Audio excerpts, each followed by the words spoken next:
Very good evening, very good evening. चलिए, तो आज हम जो है वो एक प्रीवियस ईयर पेपर जो है वो डिस्कस करेंगे, जो कि आपका जो है वो टीजीटी टेट नॉन मेडिकल के जो है वो एग्जाम में पूछा गया था। और ये जो पेपर है हमारा 2019, आई थिंक 2019 का जो है वो पेपर है। इसमें फिजिक्स और केमिस्ट्री के जो सेक्शन था उससे रिलेटेड आज हम जो है वो बात डिस्कस करेंगे। तो सबसे पहले क्वेश्चन नंबर 91 है हमारा। The angle between the two equal vector. तो बताइए, जब आपके पास दो वेक्टर जो है वो बराबर होते हैं तो उनका जो है वो सेम मैग्नीट्यूड होता है, सेम डायरेक्शन होती है। और अगर हम देखें तो उनके बीच में जो एंगल बनता है that is always equal to. आप लोग अपना अपना आंसर जो है वो चैट ऑप्शन में भी कर सकते हैं। तो इनके बीच में जो आपका एंगल आता है that is equal to 0 degree. तो सभी ने याद रखना है, दो जो आपके पास इक्वल वेक्टर होते हैं उनके बीच में जो आपका एंगल बनता है that is always equal to 0 degree. अगले क्वेश्चन पे चलते हैं। क्वेश्चन नंबर 2 है, the work done to move a charge of 10 coulomb between the two points in equipotential surface of 5 volt. तो इसमें देखो, इन्होंने जो है वो हमें work done of the charge जो है वो दे रखा है 10 coulomb between the two points. तो अगर हम बात करें पोटेंशियल डिफरेंस की, ठीक है, पोटेंशियल डिफरेंस की जब हम बात करते हैं तो potential difference between the two point on equi potential surface पे जब हम बात करते हैं तो इनमें जो है वो आपका पोटेंशियल डिफरेंस बी जो है वो कितना आ जाएगा। पहले का 5 है, दूसरे का भी 5 मान लीजिए, तो इक्वी पोटेंशियल मतलब दो बराबर पॉइंट है। इनके बीच में जो आपका डिस्टेंस आ जाएगा, डिफरेंस आ जाएगा that is equal to 0 volt. ठीक है। अब हमें पता है, हमें क्या पता है कि जो आपका वर्क डन होता है that is always equal to potential difference जो आपका V था इनटू हम लोग जो है वो करते हैं चार्ज। अब देखो, पोटेंशियल डिफरेंस की बात करते हैं तो 0 है और चार्ज है हमारे पास Q। तो जब हमारा टोटल जो वर्क डन आ जाएगा दैट इज इक्वल टू 0। तो इस केस में भी आपने याद रखना है कि टोटल वर्क डन हमारा जो है वो कितना हो गया, 0। क्वेश्चन नंबर नेक्स्ट आता है, the distinctive colour of eye is due to. तो अगर आपने याद रखना है, कॉर्निया है, रेटिना है, प्यूपिल है या फिर आइरिस है, तो द डिस्टिंक्टिव कलर जो है वो आता है eyes depends upon the pigment of iris. किसके ऊपर डिपेंड करता है?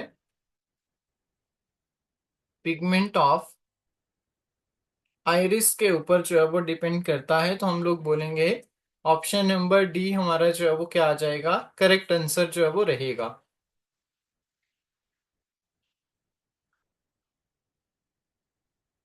वेरी इंपॉर्टेंट, वेरी इंपॉर्टेंट क्या है, if a car start from rest with an acceleration of 2 metre second inverse square, the distance travel by the car after 2 second would B.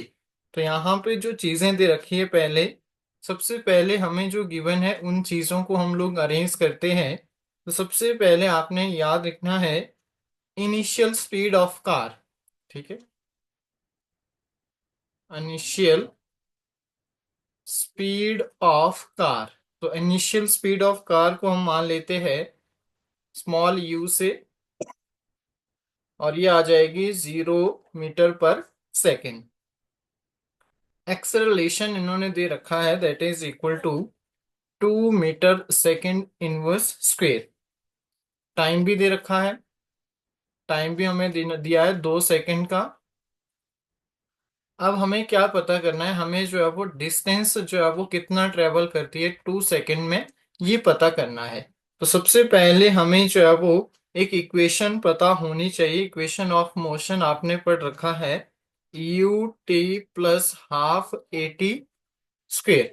अब initial अगर आपके पास velocity 0 है, time की value 2 second ले लीजिए, +1/2 ए acceleration 2, फिर से टाइम आपको दे रखा है, टाइम का स्क्वायर ले लीजिए 2। अब इसकी वैल्यू यहां से निकालेंगे, 0 प्लस 2 से 2 कैंसिल हो जाएगा, 2 का स्क्वायर आ जाएगा 4। तो हमारे पास जो लास्ट में निकलेगा डिस्टेंस जो कवर करता है that is equal to 4 meter. Very important, hopefully आपको जो है वो क्लियर हुआ होगा कि जब कार जो है वो रेस्ट पे है तो उसकी इनिशियल वेलोसिटी, इनिशियल स्पीड हमने 0 मान ली, एक्सेलरेशन और टाइम हमें दे रखा है। स्पीड निकालने के लिए फॉर्मूला आता है S is equal to ut plus half AT square. वो वाला फॉर्मूला अप्लाई करके हम लोग जो है वो डिस्टेंस को फाइंड आउट कर सकते हैं। Very easy, very important question. Next देखेंगे, the momentum of a body. Mass दे रखा है, वेलोसिटी दे रखी है, हमें पता है कि momentum p is equal to product of mass into velocity जो है वो होता है। तो जब हम इसको जो है वो कैलकुलेट करते हैं तो कैसे कैलकुलेट करेंगे, सबसे पहले फिर वही चीज जो गिवन है, मास ऑफ ए बॉडी हमें गिवन है that is equal to 10 kg, और दूसरा वेलोसिटी दे रखी है 2 मीटर सेकेंड इनवर्स। अब हमें पता है p जो मोमेंटम होता है that is equal to mass into velocity. तो इसको जब हम मल्टीप्लाई करते हैं 10 × 2, तो ये आ जाएगा 20 kg/मीटर सेकेंड इनवर्स। ठीक है, तो आपने याद रखना है 20 kg/मीटर सेकेंड इनवर्स जो है वो इसका क्या होगा, राइट आंसर जो है वो आ जाएगा। अगले क्वेश्चन पे चलते हैं। अगला क्वेश्चन क्या है, क्वेश्चन नंबर 96। थोड़ा सा इसको जूम कर लेते हैं।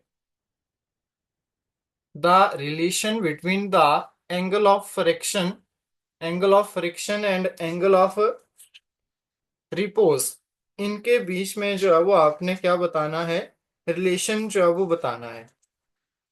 अब देखो, व्हेन ए, अगर हम बात करें body is kept at inclined plane, then it limited condition. ठीक है, एंगल ऑफ आपका रिपोज, जैसे कि एंगल ऑफ रिपोज को हम बोलते हैं एंगल ऑफ इंक्लिनेशन। ठीक है, जो कि इंक्लाइड करने के टाइम जो है वो एंगल बनता है, that is equal to angle of friction. तो यहाँ पे जो आपके पास इस केस में जो रिलेशन आएगा between the angle of friction and repose, दोनों जो है वो आपस में एंगल क्या हो जाएंगे, इक्वल जो है वो आ जाएंगे। Option number C. 1 nanometer, nanometer है तो सिंपल सी बात है 10⁻⁻⁹ हो जाएगा। Option number B. Why does the sun appear bigger during the sunrise and sunset? तो सर ने आपको अच्छे से करवा रखा होगा कि जब आपके पास आपका सन जो है वो बड़ा दिखता है जब आपका सन राइज कर रहा होता है और सनसेट कर रहा होता है। तो इसके पीछे जो है वो रीजन है रिफ्रैक्शन ऑफ लाइट, याद रखना है। रिफ्रैक्शन ऑफ लाइट जो है वो इसके पीछे का रीजन जो है वो आ जाएगा। क्यों, जब आपकी लाइट जो है वो light rays coming from sun, it bend due to the refraction to make the greater visual angle to our eyes, जिसकी वजह से जो है वो बड़ा एंगल फॉर्म करती है, जिसकी वजह से हमें जो है वो क्या दिखता है, बड़ा जो है वो दिखता है जब सनसेट और सनराइज हो रहा होता है। क्वेश्चन नंबर 99 था, what is the escape velocity of an object on the surface of the अर्थ। आप लोग बताइए क्या करेक्ट आंसर आएगा इसका। What is the C. escape velocity of an object on surface of the earth? Very easy। सी। अगर हम simply बात करें escape speed of the earth in any object, तो इसके लिए जो फॉर्मूला आता है velocity of earth that is equal to 2GRE। ठीक है, RE radius of the earth, G आपके पास ग्रेविटेशनल कांस्टेंट, तो आर की वैल्यू जब आप पुट करेंगे 6.4 इंटू 10⁻⁶ मीटर, जी आपके पास 9.8 मीटर सेकेंड स्क्वेयर आ जाएगा। तो इसकी वैल्यूज जब पुट करेंगे तो इसके बाद जो हमारा फाइनल आंसर आएगा that is option number C, 11.2 kilometre पर सेकेंड। इस तरह से जब आप सॉल्व करेंगे एस्केप वेलोसिटी की वैल्यू, तो 11.2 समथिंग जो है वो हमारी आ जाएगी। नेक्स्ट आता है which of the following is a scalar quantity. बताइए इनमें से कौन सी स्केलर क्वांटिटी है। डिस्प्लेसमेंट। बताइए जल्दी से, फोर्स, मास, डिस्प्लेसमेंट या फिर मोमेंटम। डिस्प्लेसमेंट। सिंपल सी बात है, जो आपका मास है वो क्या हो जाएगा, स्केलर क्वांटिटी आ जाएगा, वाइल फोर्स, डिस्प्लेसमेंट और मोमेंटम तीनों जो है वो मैग्नीट्यूड और डायरेक्शन शो करते हैं। So we can say these all are vector quantities while mass is the scalar quantity.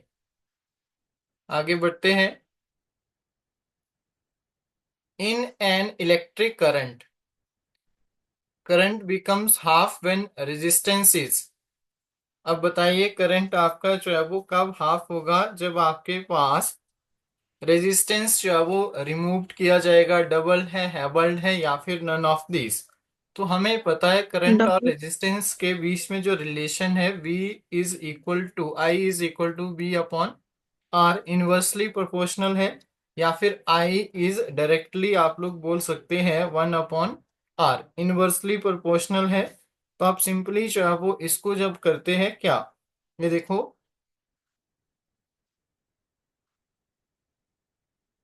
मान लो I1 एक करंट है, दूसरा I2 जो है वो करंट है।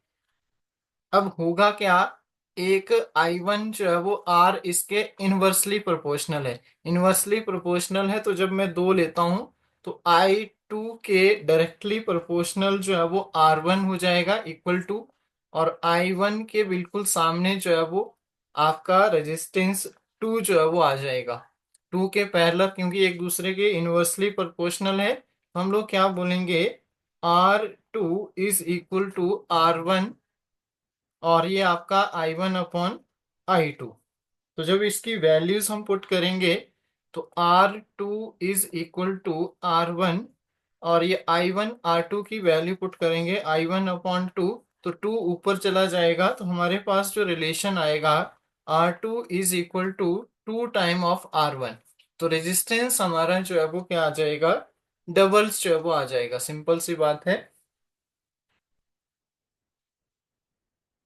रेजिस्टेंस जो है वो हमारा डबल जो है वो हो जाएगा। ऑप्शन नंबर बी जो है वो करेक्ट आंसर रहेगा। अगला क्वेश्चन देखेंगे, तीन रेजिस्टेंस दे रखे हैं कनेक्टेड इन सीरीज।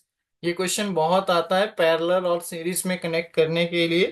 तो जब आपका आर इक्विवेलेंट हम निकालेंगे तो रेजिस्टेंस सीरीज में 16। होगा, तो सिंपल हम क्या करते हैं, R1 plus R2 plus R3। तो आर इक्विवेलेंट जब आप इसका सम 16। निकालेंगे 2 plus 4 plus 10 that is equal to 16 ohm.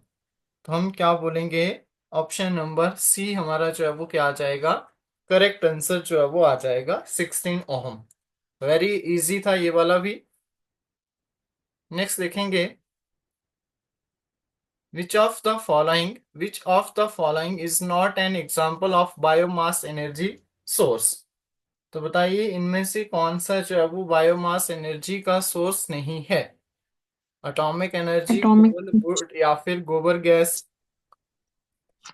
बताओ क्या एटॉमिक करेक्ट आंसर एनर्जी। होगा।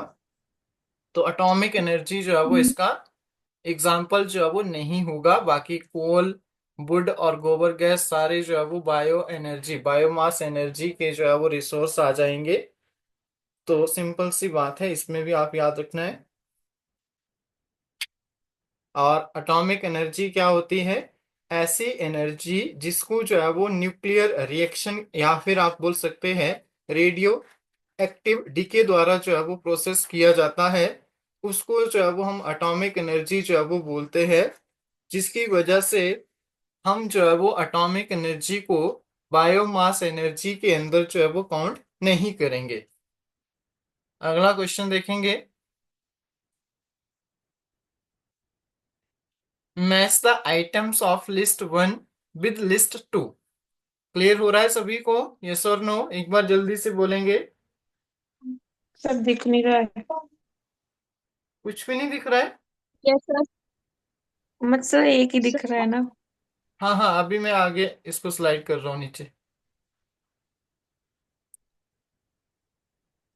आपने टाइम के साथ पास्कल है, प्रेशर के साथ जूल है, इलेक्ट्रिक कैपेसिटेंस के साथ और हीट। अब हमें जो है वो मैच करना है। तो आप लोग टाइम के साथ आंखें बंद करके सेकंड मैच कर सकते हैं, कर सकते हैं सभी। Yes sir. कैपेसिटेंस के साथ फैराडे मैच कर सकते हैं, प्रेशर के साथ पास्कल मैच कर सकते हैं और हीट के साथ आप लोग जो है वो जूल मैच कर जो सकते हैं। वेरी इजी है, तो इसमें ज्यादा दिक्कत नहीं होनी चाहिए। इसके अकॉर्डिंग आप देख सकते हैं जो भी हमारा आंसर होगा। अगर हम सिंपली देखें तो यहाँ पे ऑप्शन नंबर सी। ठीक है, ऑप्शन नंबर सी। फर्स्ट के साथ थर्ड आ जाएगा, सेकंड के साथ फर्स्ट है, थर्ड के साथ फोर्थ, सेकंड, और फोर्थ, फोर्थ के साथ सेकंड। हाँ, ये वाला ऑप्शन नंबर सी हमारा जो है वो क्या आ जाएगा, करेक्ट आंसर जो है वो हो जाएगा। अगले क्वेश्चन पे चलते हैं। Out of the following which can not B negative. तो ये भी सिंपल क्वेश्चन है, बताइए क्या आंसर आएगा इसका। इसमें से कौन सी चीज इसमें नेगेटिव नहीं हो सकती है? एक्सेलरेशन, वेलोसिटी, डिस्प्लेसमेंट या फिर डिस्टेंस। डिस्टेंस। तो ये नेगेटिव हो डिस्टेंस। सकता है, ये नेगेटिव हो सकता है, ये नेगेटिव हो सकता है, लेकिन आपका डिस्टेंस जो है वो कभी भी नेगेटिव जो है वो नहीं हो सकता है। हम क्या बोलेंगे, डिस्टेंस जो है वो हमारा कभी भी नेगेटिव जो है वो नहीं हो सकता है। Distance is the scalar quantity which is equal to the total path length. Distance को हम क्या बोलेंगे, टोटल पाथ लेंथ, जो कि टू पॉइंट्स के बीच में जो है वो कवर किया जाता है और किसी भी बॉडी के द्वारा, जिसकी वजह से डिस्टेंस हमेशा पॉजिटिव ही काउंट होगा, क्योंकि दो पॉइंट के बीच में, ए और बी के बीच का डिस्टेंस है, किसी बॉडी ने कवर किया है, तो ये नेगेटिव नहीं होगा। यहां से यहां तक कुछ ना कुछ वो चला होगा, तो उसको हमेशा जो है वो हम पॉजिटिव ही काउंट करते हैं। नेक्स्ट आता है, the sky appear blue due to reflection, refraction, scattering या फिर डिस्पर्जन। बताओ क्या करेक्ट आंसर आएगा। Scattering of light, very important, scattering. Very easy. Scattering of light की वजह से जो है वो हमें क्या दिखता है, स्काई जो है वो ब्लू कलर का दिखता है। ठीक है, नेक्स्ट देखेंगे। एक न्यूमेरिकल दे रखा है, इसमें जो है वो वर्क डन हमें फाइंड आउट करना है। सिंपली वर्क डन हमें फाइंड आउट करना है। तो वर्क डन का जो फॉर्मूला आता है, उसके बेसिस पे जब इसको हम सॉल्व करते हैं, तो यहां से देखो, एरिया ऑफ कर्व हमें लेना होगा। तो एरिया ऑफ कर्व के अकॉर्डिंग एक ट्राइंगल ये वाला बन रहा है, या फिर ऐसे मान लीजिए एक राइट एंगल ट्राइंगल ये है, दूसरा राइट एंगल ट्राइंगल जो है वो आपका ये वाला है, और तीसरा बीच में इनके जो है वो एक इस तरह से स्क्वायर बन रहा है, और यहाँ पे भी एक 45। ट्राइंगल है। तो जब इन सभी का एक साथ जो है वो सम लेंगे, तो हमारे पास यहाँ से देखेंगे 1/2, 5/3। ठीक है, और यहाँ से आपका मान लो ये वाली साइड 3 है, और ये वाला साइड जो है वो 5 है, तो यहाँ से यहाँ का डिस्टेंस आ जाएगा 10। तो 10/3, लेंथ इंटू ब्रेड्थ करेंगे दूसरे केस में, 10/3 प्लस तीसरा केस फिर से राइट एंगल ट्रायंगल 1/2, और ये 5 और 3, तो ये आ जाएगा 5/3। तो ये तीन चीजें इसमें बनेगी। तो जब इसको सॉल्व करेंगे, 15/2 प्लस आपके पास ये हो जाएगा 30, प्लस आपके पास आ जाएगा 15/2। ठीक है, तो जब इसको टोटल हम सॉल्व करते हैं, तो हमारे पास जो आंसर आएगा दैट इज 45 जूल। 45 जूल के अराउंड जो है वो आंसर आ जाएगा। दो राइट एंगल ट्राइंगल इन्होंने लेना है, बीच में आप लोग जो है वो इसको ऐड कर सकते हैं। तो जब आप इसको सॉल्व करेंगे तो 45 हमारा जो है वो आंसर आ जाएगा। नेक्स्ट क्वेश्चन देखेंगे। If the speed of a car become 4 time then the kinetic energy will be. अब देखो, काइनेटिक एनर्जी का रिलेशन अगर हम देखें, kinetic energy is directly proportional to velocity का स्क्वायर होता है, हाफ एम बी स्क्वायर होती है। तो हमें पता है काइनेटिक एनर्जी जो है वो डायरेक्टली वेलोसिटी यानी कि स्पीड के जो है वो मतलब 2 टाइम होती है। अब 2 पॉइंट के लिए E1 अपॉन E2 का जब हम निकालेंगे तो V1 अपॉन V2 का होल स्क्वायर आ जाएगा, सिंपल सी बात है। और E1 is equal to E2 into में V1 का स्क्वायर प्लस V2 का होल स्क्वायर ले लीजिए। अब इसका इंटर जब हम स्क्वायर निकालेंगे तो हमें ये भी तो पता है कि इन्होंने दे रखा है एक जो है वो V1 कितना है, 4 time of V2। 4 time of V2 हो जाएगा, तो V1 की वैल्यू पुट करते हैं। तो हमारे पास E1 is equal to, V1 की जगह हम लोग 4 V2 का स्क्वायर करेंगे डिवाइडेड बाय V2 आ जाएगा। तो E1 is equal to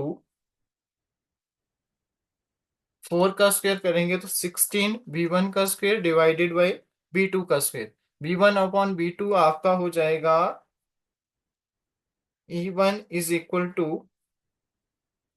16 time of E2। क्या हो जाएगा, 16 टाइम ऑफ E2। तो यहाँ पे आपका 4 का स्क्वायर करेंगे तो 16 हो जाएगा। तो सिंपली आप बोल सकते हैं कि जब आप लोग क्या करेंगे, काइनेटिक एनर्जी को, स्पीड को जो है वो 4 time, V1 is equal to 4 time of V2 कर देंगे तो आपकी काइनेटिक एनर्जी जो है वो कितनी हो जाएगी, 16 टाइम हो जाएगी। सिंपल सी बात है। क्लियर हुआ, यस और नो? Yes sir. चलिए इससे डिस्प्लेसमेंट होगा फिर। अगले क्वेश्चन की बात करते हैं। What does the area under the VT graph. VT graph का जो आपके पास एरिया आता है, तो मान लो वेलोसिटी है या टाइम, वेलोसिटी अपॉन टाइम करेंगे तो क्या आता है बताओ। Area between the displacement velocity और टाइम ग्राफ बिटवीन, उसको हम बोलते हैं डिस्प्लेसमेंट।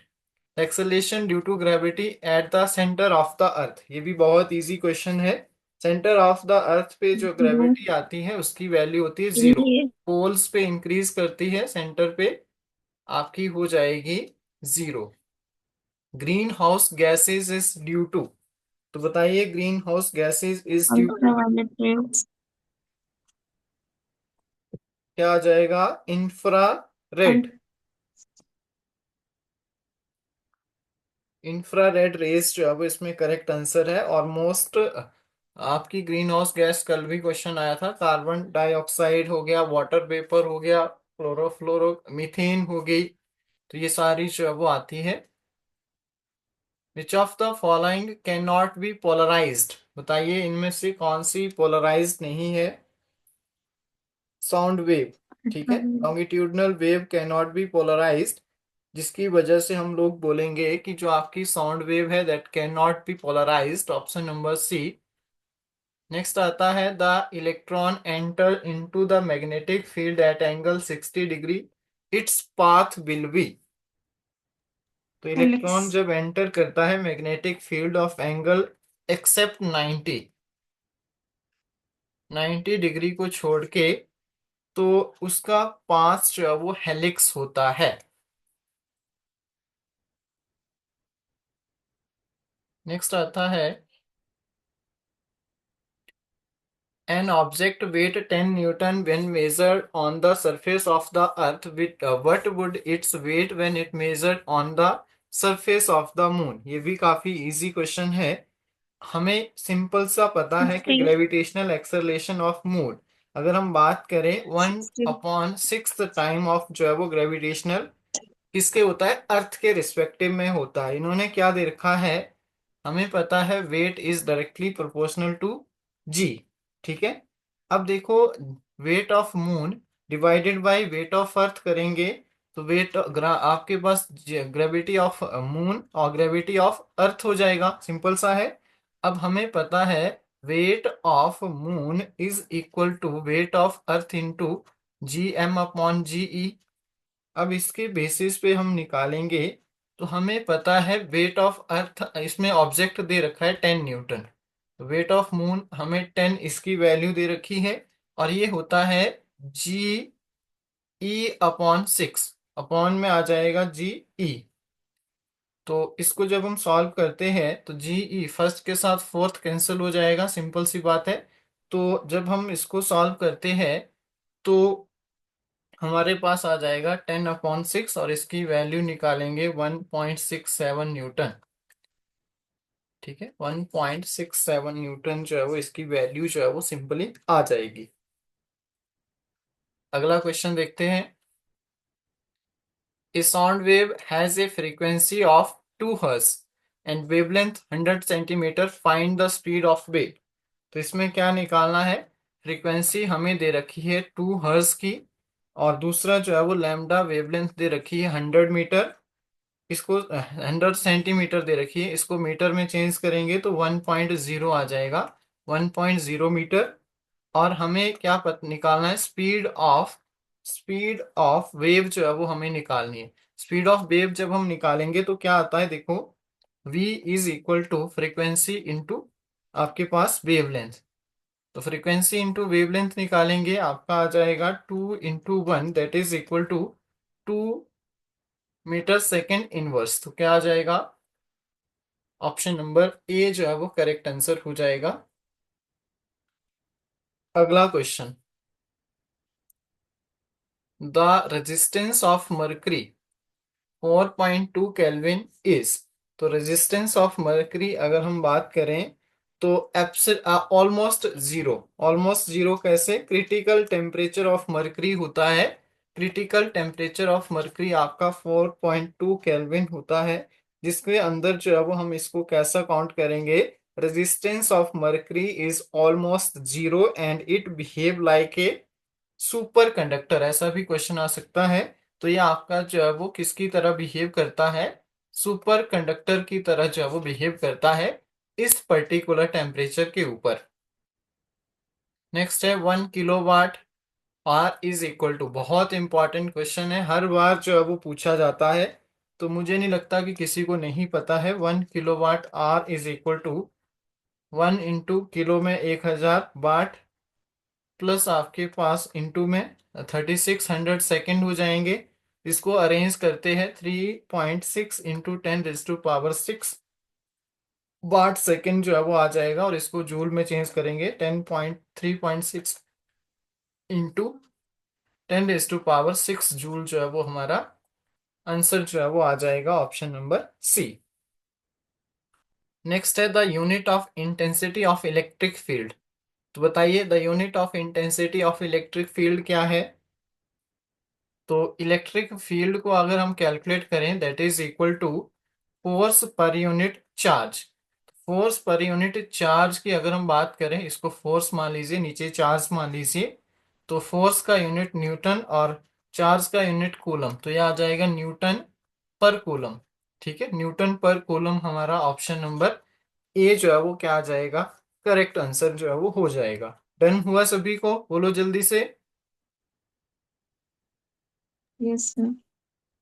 अगला यस क्वेश्चन सर। देखेंगे। How much current will the an electric heater draw from 220 volt line if the resistance of heater is 50 ओम। इसकी वैल्यू निकालेंगे। तो इसकी वैल्यू कैसे निकलेगी?